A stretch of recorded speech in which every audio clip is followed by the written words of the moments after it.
C-Software, gestão inteligente. CS Imagem, soluções. Dando sequência, então, eu não tenho nenhum conflito de interesse, né? Eu vou falar das emergências vasculares na TC sem contraste. E o objetivo dessa aula, então, é alertar os radiologistas sobre as emergências vasculares na TC de tórax sem contraste, que muitas vezes é feita ou porque não há uma suspeita clínica, ou porque o paciente tem algum tipo de contraindicação. E aí, com isso, demonstrar os principais sinais, que aqui eu chamei de red flags, atendendo a uma sugestão de uma das nossas fellows, das emergências torácicas vasculares. O primeiro caso que eu vou mostrar é um paciente de 66 anos, veio com dor torácica e pedido uma TC sem contraste. Então, isso já foi amplamente discutido aqui, não vou me atrever a querer ensinar invertido com reticulado central depois da aula do Edson. Então, que a gente vê uma consolidação periférica com reticulado central, né? Isso nos outros planos se mantém. Então, isso já foi amplamente reforçado aqui, que, né, deve ser um alerta, a gente tem que prestar atenção, isso é um infarto pulmonar. A gente vê, então, esse padrão de ar invertido com o reticulado central, essas lucências centrais, formando essa moldura de consolidação mais densa, normalmente na periferia, em contato com a pleura e numa forma triangular ou de cone truncado. O que eu queria, aqui já a angiotomo, né, da paciente, depois, né, que a gente sugeriu, foi feita e confirmou o TEP. O que eu queria reforçar com vocês é que nem sempre essa imagem do halo invertido com reticulado central vem tão explícita. Então, esse foi um paciente de 40 anos com dor pleurítica, o paciente não tinha nenhuma outra queixa, a não ser dor torácica, não tinha sido febre, e quem estava de plantão colocou isso aqui como um processo inflamatório infeccioso, né? E aí a gente faz reformatações em outros planos, a gente vê no coronal que é uma consolidação periférica, quando a gente faz um sagital oblíquo, a imagem aparece para a gente, aí fica muito clara. Então, nem sempre isso vai estar tão nítido, tão claro, é importante usar todos os outros planos para que a gente possa chegar nessa imagem, daí fica fácil, a gente prossegue com a angiotomo, né, e vê uma falha de enchimento, a gente vê até o parênquima impregnando aqui de atelectasia e a área do infarto sem o realce. Tá? Então, aqui mostrando exatamente a correlação, parênquima atelectasiado, e a imagem do halo invertido com o reticulado central, característico, né, do infarto pulmonar. Então, a importância do radiologista para levantar a possibilidade nesses casos. Esse foi um outro achado que também já foi comentado aqui, foi tema, inclusive, no tema livre, e acontece dessa forma. Paciente de sexo feminino, 66 anos, com uma suspeita de pneumonia. Vem para fazer uma tomografia sem contraste, mas chama a atenção que existe um conteúdo espontaneamente hiperdenso na artéria pulmonar.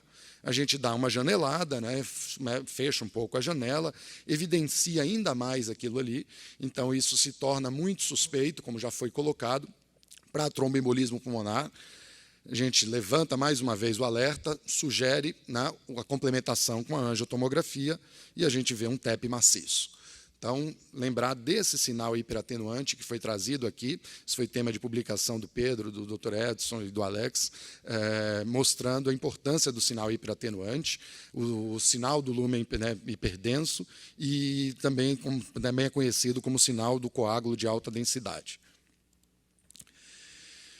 Um outro caso, 80 anos, paciente com dispneia a esclarecer, né, e com angina.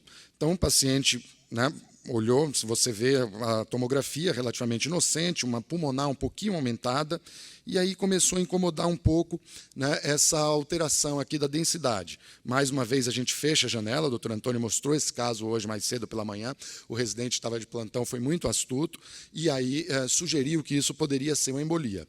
Só que, né, como nem tudo na vida, né, é tão fácil, esse era um paciente que tinha uma função renal alterada e existia uma contraindicação aí formal para o contraste. A gente vê que o dedímero estava bastante alterado, né, então existia uma alta suspeita para tromboembolismo. A gente resolveu levar esse paciente para ressonância magnética. E aí, na ressonância magnética, já sem gadolínio, nas sequências Bright Blood, a gente já vê um TEP maciço, trombo em cavaleiro, a pulmonar grande, o ventrículo direito aumentado, então já demonstrando, né, de conseguirmos fazer o diagnóstico mesmo sem a utilização do contraste. Então, lembrar dessa ferramenta que pode ser usada em casos principalmente para embolias mais extensas. E na sequência em T1, esse trombo mais fresco, agudo, né, tem um característico sinal hiperintenso, né, nas sequências em T1.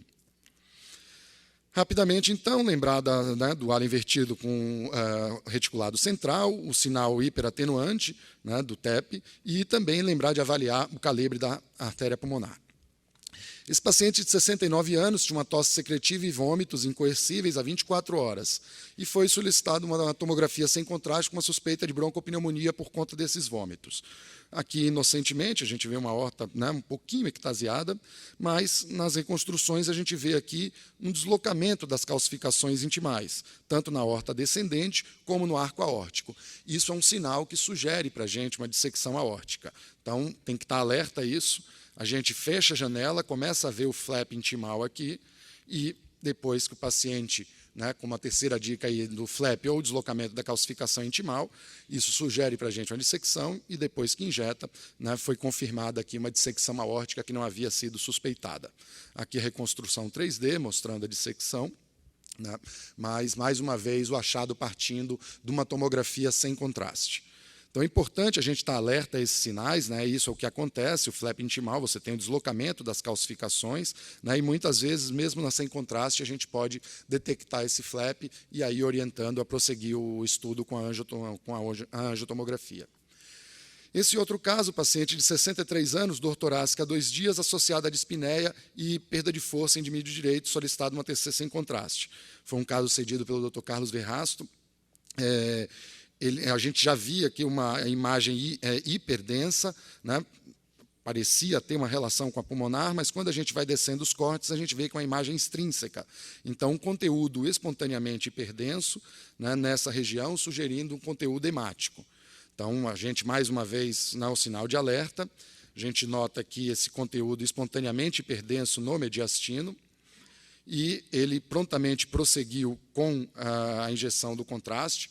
Aqui a dica, né, da hiperdensidade espontânea, inferindo esse conteúdo hemático, né, um hematoma intramural e o sinal de instabilidade ou ruptura de aneurisma. Esse é um outro caso, mostrando a presença desse sinal aqui no hematoma intramural. E aqui, depois que o Dr. Verrasto injetou o contraste, né, foi evidenciada a dissecção. Então, lembrar também, né, do sinal da hiperdensidade espontânea, né, excêntrica, como um sinal sugestivo de hematoma intramural.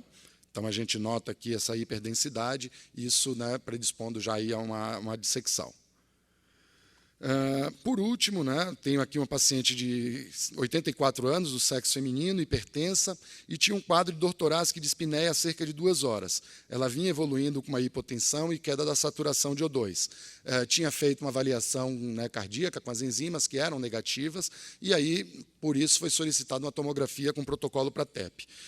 Eu estou com a janela mais estourada só para mostrar a janela de pulmão, só para chamar a atenção desse espessamento perivascular e desse vidro fosco aqui na região perivascular. Então, esse é um sinal que eu queria chamar a atenção para vocês, mostrando aqui esse vidro fosco que acompanha os feixes vasculares. Isso aqui deve ser um sinal de alerta, né? E a gente precisa injetar o contraste e avaliar. Como nesse caso aqui já tinha sido injetado para avaliação do TEP, então fica muito nítido aqui o vidro fosco, esse espessamento aqui da bainha perivascular, né, nessa primeira imagem.